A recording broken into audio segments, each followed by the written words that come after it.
folks. So today we'll be continuing on the Neo-Freudian theories. However, I will also be presenting the relevant research under each of these theories. So the outline for today's presentation is we'll start by talking about anxiety and coping strategies, followed by the psychoanalytic concepts of aggression and frustration, followed by attachment style and adult relationships. And the presentation will end, as always, with the summary slides, which summarize the entire presentation. So each year, nearly 1 out of every 6 college students is diagnosed or treated for an anxiety disorder. And it doesn't just start with college. About 20% of boys and 30% of girls 12 to 17 years old have suffered from an anxiety disorder. In short, the data suggests that we may indeed have entered an age of anxiety. When you experience anxiety, you have feelings of worry, panic, fear, and dread. Here, we will be focusing on the 3 types of anxieties that were proposed by the psychoanalytic school of thought. The first type of anxiety is called reality anxiety or objective anxiety. And this is the type of anxiety response to a perceived threat in the real world. So reality anxiety or objective anxiety is an anxiety response. It's an unpleasant emotional experience that you experience as a result of something that is actually threatening in the real world. Neurotic anxiety, on the other hand, is experienced when unacceptable id impulses are dangerously close to breaking into consciousness. So let's say you really want something that is not socially appropriate. And when that starts breaking into your consciousness, that urge, that desire, it leads to neurotic anxiety. And this leads our ego to use defense mechanisms that we spoke about earlier, like repression, displacement, denial, and all of those factors. The third type of anxiety is moral anxiety, and this is brought about by the superego in response to the id impulses that violate the superego's strict moral code. So it's not so much as in the neurotic anxiety where it's a result of the ego, but in moral anxiety, it's a result of the superego. So the id wants something, your urges, your desires want something, but then there is a violation of the moral code. It's not morally right to do that. For example, a person might be so angry with someone, they might want to kill them, but they might feel anxious about doing so because according to their moral compass, killing someone or taking someone's life is absolutely wrong. And so that's when they would face moral anxiety. And so these are the 3 types: reality anxiety, neurotic anxiety, and moral anxiety. It's a very interesting distinction. So let's ask ourselves the question of what type of anxiety this is. How do you handle the anxiety in this situation? You might try to think of something other than what the dentist is doing, or think about the value of a good dental hygiene. What you probably won't do is concentrate on the potential pain. So, what kind of anxiety is this? I would say it is a reality anxiety or an objective anxiety because the threat is actually happening in the real world. So now that we spoke about anxiety, we also have to look at the coping strategies. How does one cope when they feel this unpleasant emotional experience? Well, coping strategies are plenty. And what are coping strategies? They are conscious efforts to reduce anxiety in the face of a perceived threat. Women report using more coping strategies than men, and this varies from person to person. So, even coping strategies can be divided into 3 types. The first are known as problem-focused strategies or problem-focused coping, and this is intended to take care of the problem and thereby overcome the anxiety. So this is sort of a more active approach where you want to deal with the problem and overcome the anxiety. The emotion-focused strategy is designed to reduce the emotional distress that accompanies the problem. So you want to focus on whatever the emotional distress is, that's the focus, and then that helps you overcome the anxiety. And last, avoidance strategies are people deal with their emotions by pushing the anxiety provoking situation out of awareness. So these are strategies where something is so overwhelming or so out of your control that it's better to just avoid it. And in fact, those are the ideal situations to use avoidance strategies. When something is not under your control, it's best to just stay out of it. However, the more active type of anxiety strategies are the best to apply, especially because they're active and not passive. So, in almost all cases, active strategies are more effective in helping people cope with stressors than avoidance strategies. Remember this. Active strategies are more effective because they help people cope with stressors. They help people face the stress, overcome the stress, and cope with it, therefore. However, in avoidance strategies, it rarely is successful in reducing anxiety or helping people overcome tragedy. It actually makes people more vulnerable to stress-related health problems and creates additional problems. So, as I shared before, avoidance strategies in areas where you can, in fact, control the stressors, or you can do something about the stressors. If you don't end up doing something about it and you avoid it, it can actually lead to more pathological consequences. So, active strategies are always the best go-to for any issues when you deal with anxieties. However, avoidance strategies are only something you should use if the environment is completely out of your control, or the situation is like very urgent or crisis kind of a situation. Okay, so for example, avoidance strategy, let's say you are in a relationship with someone but it's very overwhelming for you, so you avoid it. Now that is not the best part to use avoidance strategies, because you can actually focus on resolving the issues in the relationship head on. You could use a more active strategy there. Avoidance strategy could be something that you could use if, let's say, you're in a physically abusive relationship, let's say, and the person is very it's very easy to just spark something in the person and then they come hit you. And so maybe the best way to, temporarily stabilize the situation is to just get out of the situation, not provoke the person by using an active way of oh, don't beat me now, I would like to talk to you. Instead of that, if someone is about to beat you, it's better to just avoid it and run away, or not provoke the person. So that's some of the examples that are appropriate for using active and avoidance strategies. Always remember, active is the best coping strategy to use, and avoidance only when the environment is out of your control or it's an urgent crisis situation. Hope that helps. So, basic distinction between active and avoidant is when a situation can't be changed, working on your emotional reaction to the experience is probably the more effective approach. So there's another thing called coping flexibility as well. It's not just about what is better than the other, which coping strategy is better than the other. It's got a lot more to do with how flexible you are in terms of using different coping strategies, which in fact result in resilience if you do it the proper way.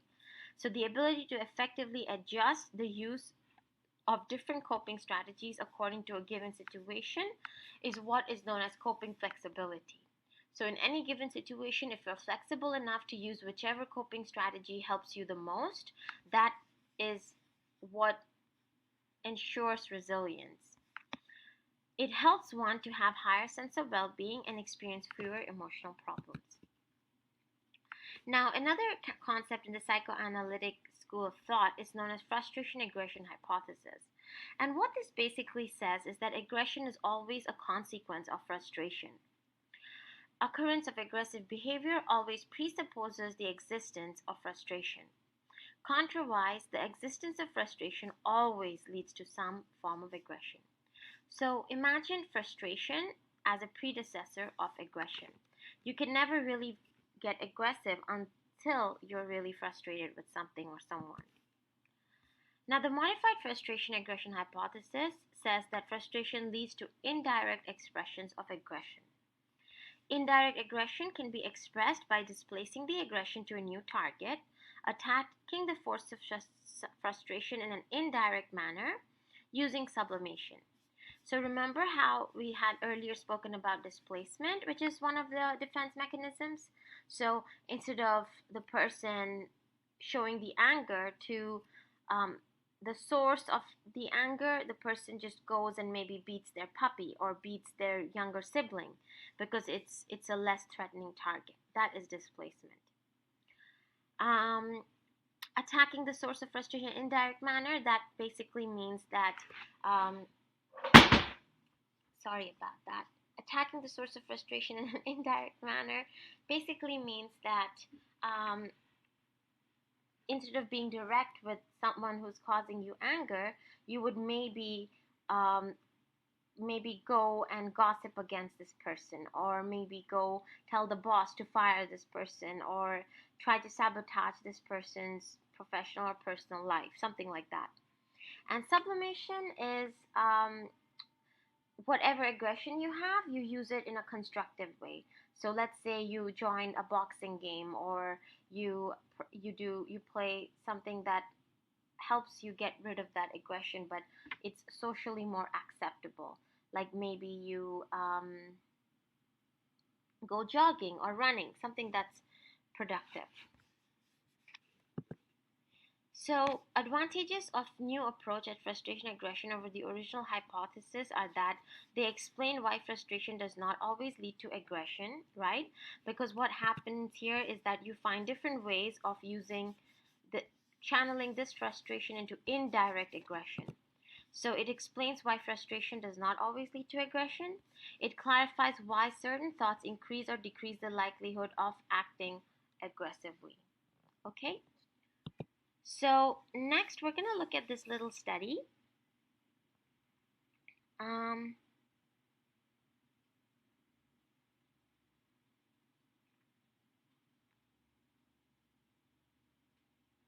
So researchers in one study intentionally provoked unsuspecting people standing in lines in stores, banks, and at ticket windows.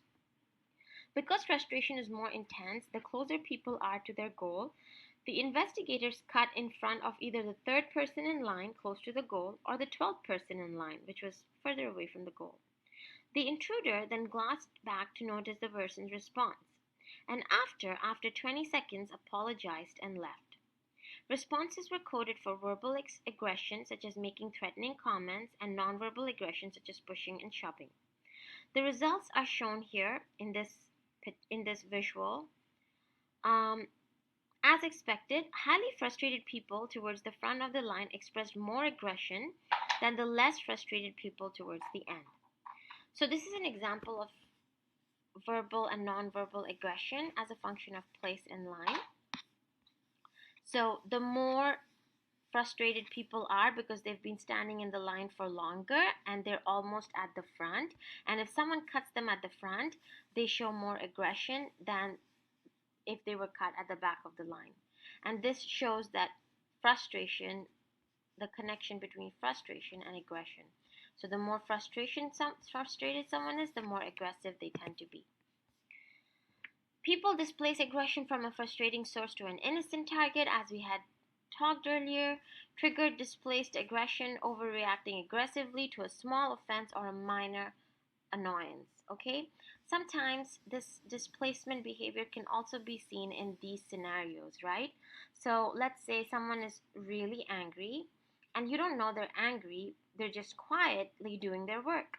And you go up and you say, "Hi, how's your day?" And they immediately jump at you and they say, "Don't disturb me, I'm busy, can't you see?"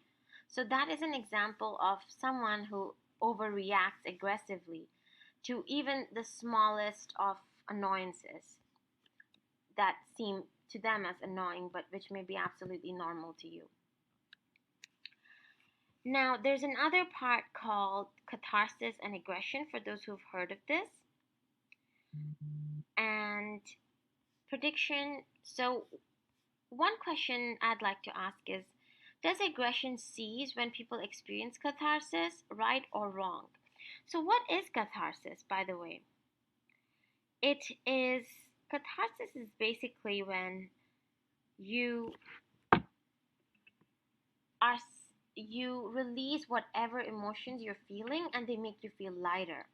However, previously they had said catharsis is extremely helpful for your emotions. However, not so much for this aggression emotion, okay? So catharsis may be helpful when you are sad or maybe helpful for other types of emotions, but when it comes to aggression, it's not that helpful to release your aggression on someone. Research has actually found that it doesn't reduce the tension, it increases it.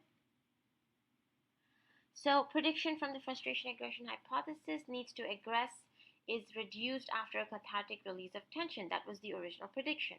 Research indicates that aggression does not lead to tension reducing catharsis. Research indicates following reasons for why aggression breeds aggression. Why? Because acting aggressively leads to a kind of disinhibition. Okay? So if someone goes out and punches someone, it's like the walls have come down, the inhibitions has come down, and so you feel less inhibited to do it again. The presence of aggressive cues, okay? So the more you beat someone up, the more it kind of reinforces that. You have these aggressive cues and you're like ready to go. Cathartic release of tension feels good, and so it can also be reinforcing. So let's say you go beat someone up, you feel amazing, and now it's like reinforcing. It's rewarding in a way, right? Because you felt good, and now you'll just keep doing that. So sometimes we see this pattern in serial killers, right? Once they break the wall of murder, break that inhibition, right? Once that wall is broken down, then they can keep going at it. They feel godlike, according to the interviews that are usually given to these serial killers. They feel godlike, they feel powerful, and so that can be extremely reinforcing to go out and do it again. So aggression, when it comes to catharsis, is not the best, and the research on it has been challenged. So this is an example. One team of researchers examined displaced aggression in the business world. They first measured the amount of frustration supervisors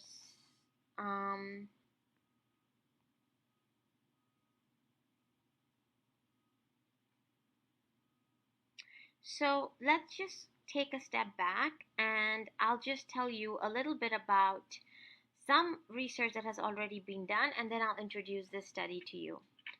So a team of researchers examined displaced aggression in the business world. They first measured the amount of frustration supervisors experienced at work, such as not being promoted or feeling as if they were treated unfairly by the company. Of course, these supervisors were reluctant to express their anger directly towards their bosses. So the more frustrated these supervisors felt, they would go and displace this on the lower level employees. And then these employees would go and take it off on their family members. So the research found that the story doesn't really end there. Displaced aggression does not go anywhere. It is expressed and it keeps getting passed down to the next person in the hierarchy. Okay? So just for your information, this is extremely helpful to know.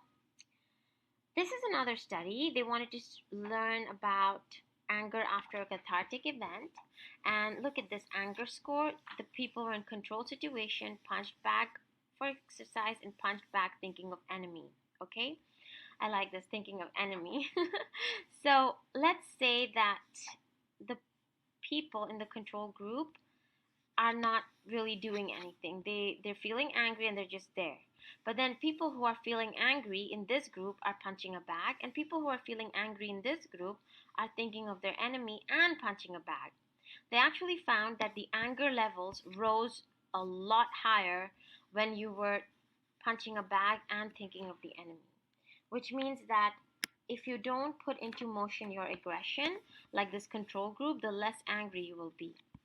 So, in other words, it's better to not feed your aggression. Feeding your aggression by expressing it actually makes it stronger, if you know what I mean.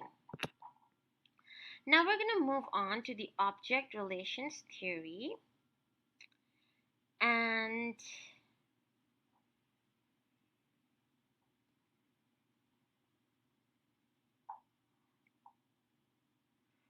so, among the many theorists who expanded on Freud's personality theory in the middle of the 20th century were a group of psychologists known as object relation theorists. Some of the most influential of these psychologists were Melanie Klein, Donald Winnicott, Margaret Mahler, and Heinz Kohut. Although each object relations theorist often has his or her own take on the approach, a few general principles unite most of the viewpoints.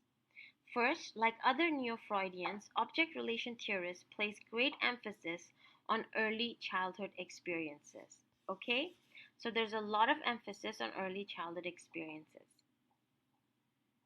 Instead of focusing on internal conflicts and drives that Freud described, these psychologists are interested in the infant's relationships with important people in their lives. In most cases, the child's relationship with the parents, most often the mother. Second, as the name suggests, object relations theorists postulate that the child develops an unconscious representation of significant objects in his or her environment. Okay? For a small child, the primary caregiver is a very important object. The child's unconscious representation of the parent does more than provide the infant with an object to relate to in the physical absence of the mother or father. The way the child internalizes the parent's image also serves as a basis for how the child thinks of others when he or she enters into future relationships. In other words, the kind of attachment children feel with their parents influences their ability to develop meaningful attachments with significant others down the road. Okay? So, what basically happens, why is it even called object relations, is because as a baby, whatever the external source of caregiving is not fully conceptualized as a person. It's just the source of pleasure, source of fulfillment for the baby. And so, object relations theory is the relations that you share with your external environment, whatever that external environment is doing for you. And so, objects primarily in a young child's life are their parents, their soft toys, or whatever else is providing the child with the needs, fulfilling their needs. And so, what happens when they start having a relationship with this object, with their parent? The child starts forming an internal working model of that dynamic. What happens because of this internal working model? So let's say the child is getting all the needs met, the parent is giving lots of care and attention, and the child comes to realize this internal working model that the world is a place that provides, it's loving, it's trustworthy. That's the internal working model of the baby. And so when they grow up, they also carry this internal working model into other relationships. And they say, wow, okay, this person is lovely and kind and polite, and those are the things your attentions will go to.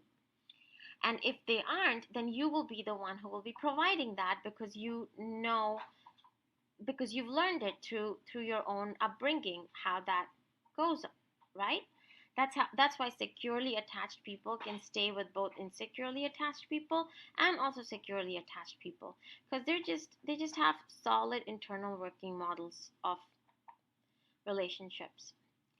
However, if this internal working model was disrupted, let's say your primary caregiver or someone didn't really meet your needs, they were dismissive or avoidant or anxious with you. And so that's the kind of internal working model you will come to learn and also come to adapt in your own life. So tomorrow you will feel that, oh, it's not a very trustworthy place. I don't really get my I don't really get my needs met in this environment. And so when you go into relationships tomorrow, you will be like, oh, like this person is not meeting my needs. This is what I think is right for me because this is what I received in my life. So I'll just go with this person. But then I'm not able to establish a healthy relationship with them. I wonder why.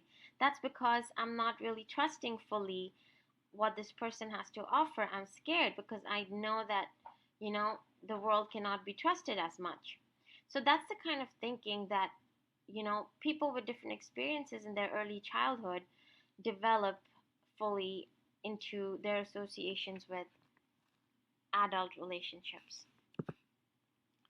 So, according to the attachment theory, infants who experience loving, secure relationships with their parents develop unconscious working models for secure, trusting relationships as adults. So, this forms the original object relations theory is what forms the springboard for attachment theory. And the two biggest contributors to this theory were John Bowlby and Mary Ainsworth.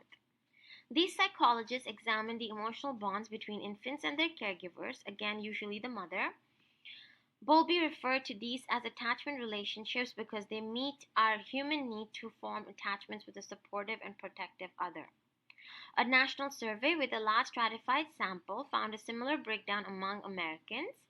59% of Americans were found to be secure, 25% avoidant, 11% anxious, and 5% unclassifiable.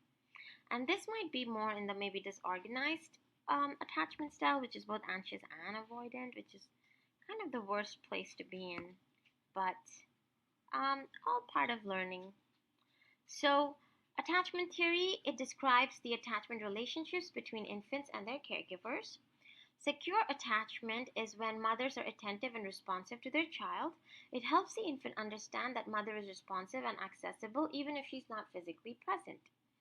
Anxious ambivalent is when mothers in these dyads are not particularly attentive or responsive to the child's needs. And avoidant is when mothers are not very responsive to the child. Child becomes aloof and emotionally detached from the mother. Research indicates that secure adults describe positive relationships with parents and a warm and trusting family environment. Anxious ambivalent people recall little parental support. And avoidant people describe their relationships with family members as distrustful and emotionally distant. Adults who are comfortable with closeness and who don't overly concern themselves about being abandoned or classified as secure. Secure adults in the three-category model, these people tend to seek out and be comfortable with intimate relationships. These avoidant individuals, sometimes called dismissing, shy away from close relationships. So this is an example, a visual example of the four types of attachment, okay? Here you can find fear of closeness and here you find fear of abandonment. And you could be low and high on both. When someone is low on the fear, on any type of fear, right? Any type of fear is basically not nice in life. Too much fear, that is. Like a little moderate amount of fear is always good because it keeps you prepared, but too much fear is not good because it can be debilitating. So low fear, when you're not afraid of being closed, when you're not afraid of being abandoned, you're secure. However, when you're high on both, right? Let's say you're high on fear of being abandoned and fear of being closed, you are disoriented and fearful. Okay, you are both anxious and avoidant. Okay, you're both. Now let's say you have a less fear of abandonment and more fear of closeness. So because you're afraid of closeness, you will avoid the person, you will dismiss the person. You don't want to get close to this person. Now let's say you're higher in the area of feeling abandoned, right? You're afraid someone will abandon you, and you are less afraid of becoming close to someone. This will make you an anxious person, right? Anxious, ambivalent, preoccupied. So this is when you become clingy. So when you're afraid of that someone is going to leave you, you become extra clingy on the person. You want to move towards this person so they don't abandon you. In the same way, when someone is afraid of becoming close, they will run away from you because they're afraid of, at the end of the day, they're afraid that something wrong will happen. So they'd rather avoid the whole situation altogether. So adults with secure attachment style are more satisfied with their relationships than people in other categories. They characterize their romantic relationship with love, strong commitment, and trust. They accept and support their partner despite the partner's personal faults. They have warmer and more intimate conversations. They share personal information. This is an amazing read. I highly recommend. It's called Attached by Amer, Levine, and Rachel Miller. And this book does a really good job of showing what type of attachments are healthy for each other, what type of attachment relationships would you fall into, and how do you navigate around those. Basically, in a gist, securely attached people can get along with everyone. It's like the O positive blood group. It gets along with everything. Insecurely attached, anxious people do well with other anxious people because they're both anxious. They cling on to each other, so there's no like conflict there. Anxious avoidant people and avoidant people doesn't really work because if both avoid each other, then what's the relationship there, right? And anxious and avoidant are usually the type of people that like get together, but it doesn't really last because the anxious person is always moving towards the avoidant person is running away, so it's like a cat and mouse game, and it's not healthy in the long term, although it can be very enticing in the beginning of a relationship when it's something like that. But at the end of the day, you always want to strive towards that secure attachment style. The good news is no matter which attachment style you have predominantly, you can change it. You can shape yourself into becoming more securely attached. In fact, people have discovered that if an anxious person was staying with an securely attached person, they would start feeling secure as well. The same with avoidant and secure. So these attachment styles can be molded. If you fall in the insecure category, you can change it with time. You can, even if you don't even have to depend on someone, you could do it yourself. So it's through a lot of mind training, neuro-linguistic programming, meditation, but you can make it happen. It's very doable. Research indicates that people change their attachment style when they enter a secure, long-lasting adult relationship, which is what I just shared. So this is an example of another study that was done where they took securely attached people and avoidantly attached people, and they looked at the marriage rates as a function of the attachment style. And what they found that people who were avoidant, the percentage married declined with age. So they would get divorced by the time they were like 52 years old. Most of them like separated. But people who were securely attached, they were fewer that separated, and they were actually like securely attached and didn't have broken or separations, didn't deal with that as much as the avoidantly attached people. Hope that makes sense. So let me just see if I have anything else to share with you. So just one quick thing. In this study, as expected, the secure adults in the sample had a long history of stable and satisfying romantic relationships. The secure participants were more likely to be married and to stay married than the avoidant participants. By age 52, they found that 95% of the secure adults had been married and only 24% had been divorced. In contrast, only 72% of the avoidant adults had been married and 50% of them had experienced a divorce. So this is a great example of how to be proactive as soon as you know what your attachment style is. If you feel you fall in an insecure type of attachment style, I highly recommend ensuring that you end up with a secure partner, or you train yourself to be more securely attached. And there are so many ways of doing that, you will be surprised. So with that, we end today's presentation. I recommend you to go through these beautiful summary slides that I created so you can get a good bird's view of everything that we spoke about. Thank you so much for watching this presentation. All the best!